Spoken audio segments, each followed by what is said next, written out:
Hello, ladies and gentlemen. Welcome back to the channel. Happy Thursday, everybody. I hope your day and your week have been going very well so far. We've got a new day, which of course means a new NBA player prop video to share with you guys. But first, as always, people, please make sure to go ahead and hit the subscribe button, hit that like button, and drop a comment down below. It helps the channel grow, and it really does mean a ton to us. With a new day comes some new opportunities to go ahead and make some money. I have 4 fresh new NBA player props to go ahead and share with you guys in today's NBA slate. Very quickly, guys, before we dive into today's video, a little bit of housekeeping from yesterday's video. Now we'll get to our recap of the picks from yesterday in a second. I do want to apologize. There were some technical mess ups in yesterday's video. First and foremost, the link for the picks was from the previous day. I do sincerely apologize for that. I thought I put the correct link in. Unfortunately, I must have used the link from the previous day. So I do apologize for having the wrong link in there. And secondly, I want to apologize. The music was a little loud. I've been experimenting with playing some more background music over the last couple of weeks here, trying to make it a little more professional feeling. And I unfortunately did not monitor the volume well enough, and it was a little loud. So I apologize for that. We don't do stuff like that here on the channel. That's not good. We will be just messing with you guys. But yes, sincerely, I am sorry about the volume for the music yesterday. I know it was a little bit too loud, and it kind of battled with my voice while I was giving out the numbers and data and stuff for that. So I do apologize for that. We'll be better about that moving forward. Okay, let's go ahead and do our quick little recap of how we did yesterday, and then we'll dive into today's picks. Jumping over to GuyBostonSports.com, where you can find all of our recaps, all of our posted plays, everything there over on the website here. Now, for some reason, it didn't update when I put the wins losses here, but we will obviously fix that. We went 2-3 last night. We did have a couple hits. Jakob Poeltl was a clear hit. Really was looking forward to that one, and it did hit convincingly. Didn't have to sweat too much for that one. Chet Holmgren did cash as well, although that one was definitely a sweat and a half. But we did go 2-3. Unfortunately, Andrew Nembhard finished with 23 points and assists, just missed it by 2. And for the guy in the comments, sorry, I almost lost my voice there. The guy in the comments who was spamming the Benedict Mathurin, yes, you were correct. Mathurin did play well, and he had a good matchup and did cash the over. But for saying Nembhard was the wrong play, he missed it by 2, and he went 6 for 15 shooting. So yes, we were off, and it was a loss. A loss is a loss, but ultimately we were on the right read. He just didn't have a good shooting. That one more made shot, we literally cashed that over. Donovan Mitchell was the only one that wasn't even close. It was never in doubt that he was going to lose that player prop. And then Jeremiah Fears was very close. I thought he could hit it. There was still 5 minutes to go in the game. He was only 3 points, rebounds, assists away, and unfortunately, he just didn't do it. So, unfortunate last night. With all of that out of the way, guys, yesterday's in the past. Today's a new day. Let's go ahead and break down some new player props for tonight's NBA slate.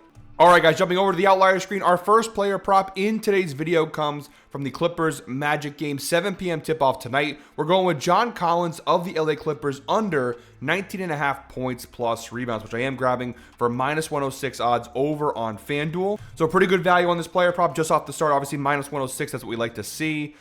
Pretty good data here and a pretty good matchup, if I'm being honest. John Collins, a 71% hit rate on the season for this under. He's cashed it in 10 of 14 games, averaging 16.71 points plus rebounds per game this season. And any way you want to shake it, he's cashed it in 5 straight. He's cashed in 8 of his last 10. Whatever way you want to look at the data across the board, whether it's last 5, last 10, the overall season, it's all pretty damn good. From a head-to-head standpoint, last year he played the Magic once as a member of the Utah Jazz, and he did cash the over with 19 points and 6 rebounds. Different team, different year, different situation, so it's take it with a grain of salt, but that is the only real bad data we have. And then obviously last year in general, he did cash the over at a very high rate, but again, different team, different circumstances, for sure. And like I said, the matchup is really what I like in this spot. Beyond the fact that dad is very solid here, it's a very strong matchup. First and foremost, the Magic, one of the better defensive teams in the NBA. Overall, Orlando, the 7th best defensive team in the NBA in terms of points allowed,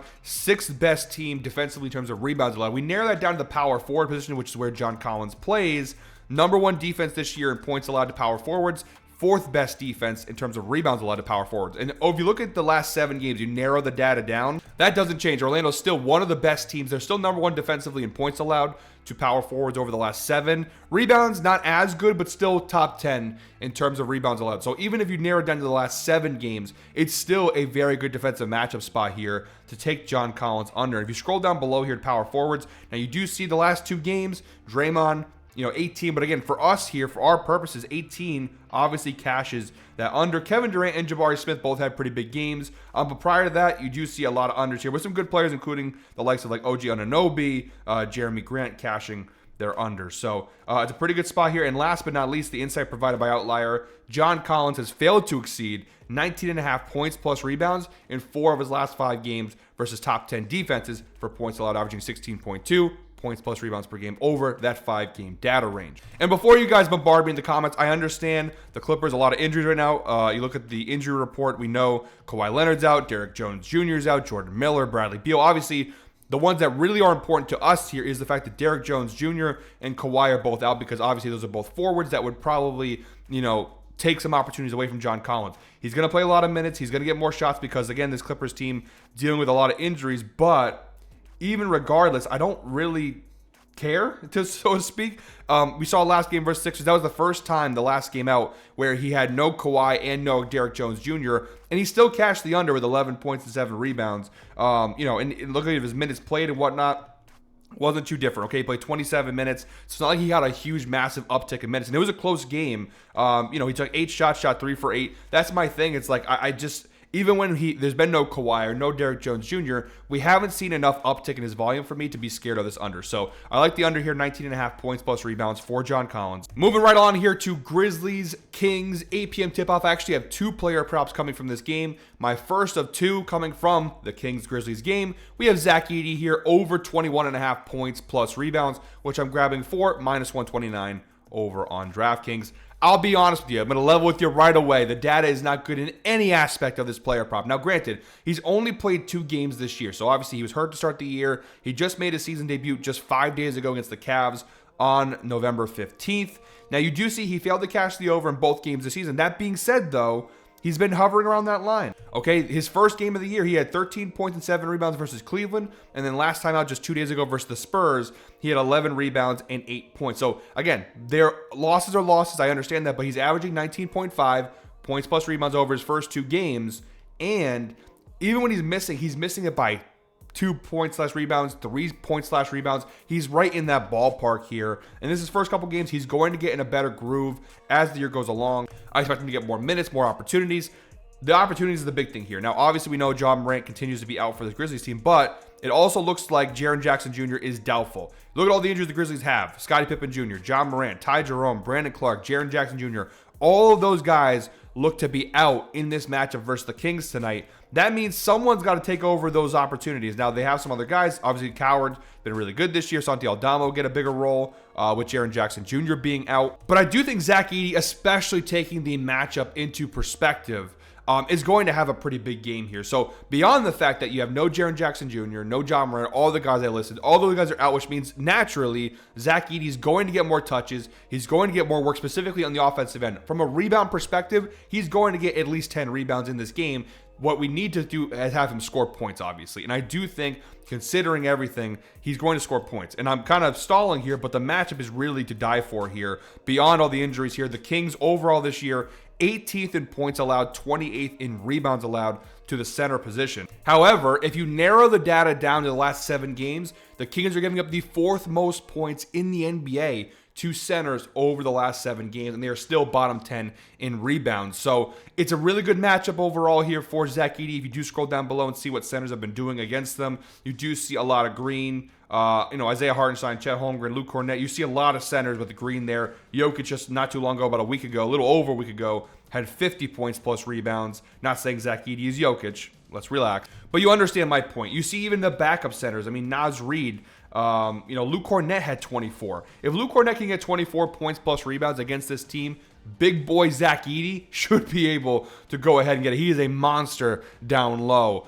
So I really do like the spot here for Edey. He's getting a lot of volume, a lot of usage here. Even if he only plays 25, 26 minutes, within those 25, 26, he should be able to go ahead and cash this. And just to add to that, if you look at the lineup here, Domantas Sabonis is questionable. Now, whether he plays or doesn't play, I like it. If Sabonis plays, it's still a good matchup. Obviously, if he doesn't play, it's an even better matchup for Zach Edey. So yes, the data isn't great, but absolutely love this one as a second player prop in today's video. By the way, guys, we're about to hit the 10-minute mark in today's video. So if you are still watching at this point, please comment 10 down below. As always, I appreciate those who watch through each and every single video here on the channel. It really does mean a ton to us when you do watch all the way through. So if you are still riding with me at this point, comment 10 down below. And like I said, guys, sticking with this game, our third player prop in today's video is Zach LaVine over 17.5 points. Now, a little more juice on this play, -138 over on DraftKings for this one, but I do like this. Now, at an overall glance, the numbers aren't bad, right? It's 62% hit rate on the year for LaVine.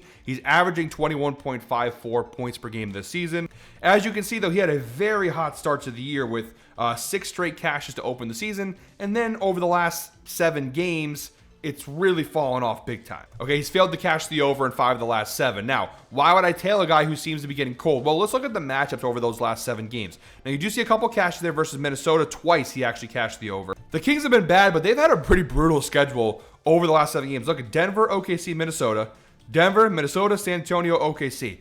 It's as tough as a schedule as you could possibly get. You know, Denver and OKC being the top 2 teams in the West, in my opinion, and Minnesota not being far behind. And even San Antonio's been pretty good this year. So really brutal schedule. I mean, both times versus Denver, both times versus OKC, and the one matchup versus San Antonio, he failed to cash the over. So some pretty tough defensive matchups there for LaVine. Memphis is not those teams. Okay, defensively, a much easier matchup for Zach LaVine here. And you look at the head-to-head data, he's played them 3 times over the last year and a half. He played them twice last year with the Bulls and once with the Kings. He cashed the over in all 3 games and averaged 27.33 points per game over those 3 matchups. So it's a pretty good head-to-head history here versus Memphis.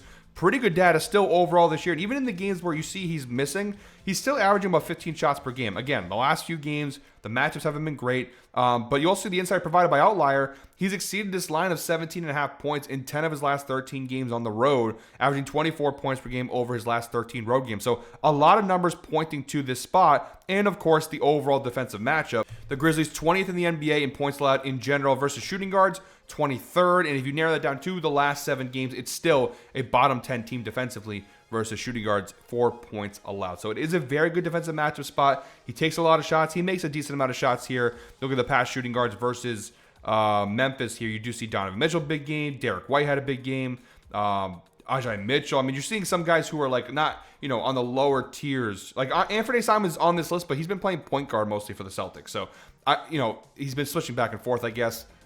Like I said, I think overall it's a pretty good matchup spot here. Although I'm looking for, I know there's more green.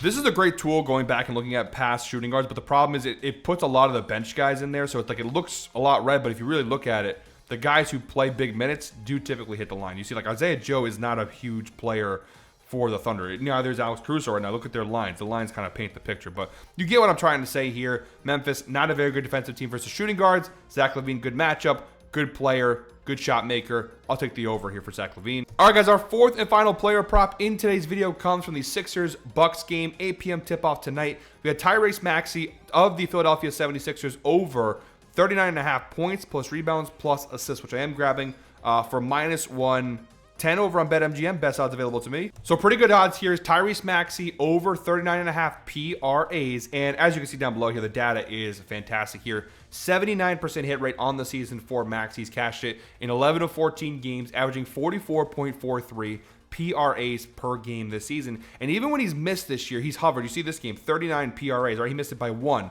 These 2 games, 35 and 35. So pretty close. Now, I should mention this is the second night of a back-to-back. We'll get to that in a second. But across the board, the data is very strong. Even last 10 games, you see 7 of his last 10 he's cashed the over, averaging 42.4. From a head-to-head standpoint, he's cashed it in 2 straight games versus Milwaukee. Now, this is the first meeting that between the Bucks and Sixers this year. But the last 2 matchups versus Milwaukee, you see some pretty big performances. 50 PRAs here, 48 PRAs here. Really good data. Now, like I mentioned, it is the second night of a back-to-back. I'm not too concerned, though. Look at the data here, back-to-back. All right, so far this year, he's cashed it in all 3 games when playing on the second night of a back-to-back, so pretty good numbers there. This is not Joel Embiid, okay? He plays, and he plays well on back-to-backs. Even the last 10 games, you see 6 of his last 7 games, he's cashed the over when playing on the second night of a back-to-back dating back to last season. You do see some earlier data from last year, some reds, but overall, he's been pretty good. Even the last time he played Milwaukee on the second night of a back-to-back, January 19th of last year, he did obviously have that big 50 PRA game. So the short rest thing does not concern me. And there's a lot of metrics that help us here. He's played 6 games on the road this year. He's cashed them in 5 of 6. And again, the one time he missed it on the road against Brooklyn, he missed it by 1. So 83% hit rate on the road this year, averaging 45.33 PRAs. The last 2 times he played in Milwaukee, those 50 and 48 games keep coming up to us, okay? So a lot of great numbers pointing our way. You also have the fact that Joel Embiid may not play. Whether he plays or not, the data still works for Tyrese Maxey in this spot. And if all of those numbers didn't convince you here, the matchup spot obviously is very good. Milwaukee versus point guards, 24th in points, 25th in rebounds, 22nd in assists. If you even narrow that down to the last 7 games, they are still bottom 10 in all of those categories. And you do see point guards of late. You saw Luka Doncic just a couple days ago, 56 PRAs. LaMelo Ball, 29. Trey Mann, the backup point guard for the Hornets, he had 23. 28 for Brandon Williams. And these are lower tier point guards. And yes, I include LaMelo in that spot. I don't think LaMelo is a top tier point guard. I'm going to get hate for that. He's good, not great. But Luka, and I'm not saying Tyrese Maxey is Luka, but I think Tyrese Maxey is closer to Luka than he is LaMelo. And Luka obviously had a massive game against Milwaukee. So I think it's a really good matchup spot for Maxey, regardless if Embiid plays or not. Again, with Embiid, actually, the numbers are better when Embiid plays. But regardless of if he plays or not, it doesn't affect this.